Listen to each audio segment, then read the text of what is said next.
سلام دوستان، وقتتون بخیر. امیدوارم که حالتون خوب باشه. من آریانا هستم، مدرس زبان ترکی استانبولی و عاشق یادگیری و یاد دادن زبانها هستم.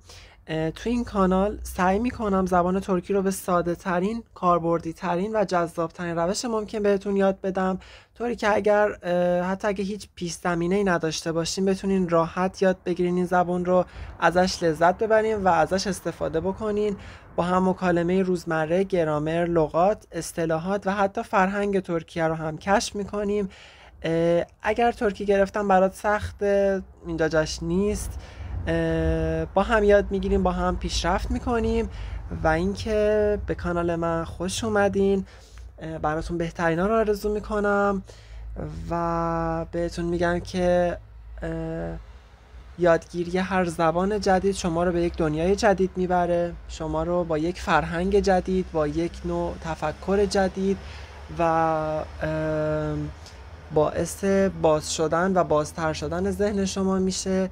و یادگیری هر زبان جدیدی، فارغ از اینکه اون زبان چه زبانی هست، متعلق به کدوم منطقه یا ملت یا هر چیزی که اسمشو بذاریم هست، برای شما فقط پیشرفت به همراه خواهد آورد و ضرری جز پیشرفت برای شما نخواهد داشت. ممنونم که ما رو دنبال میکنین، لایک میکنین و سابسکرایب میکنین. وقتتون بخیر.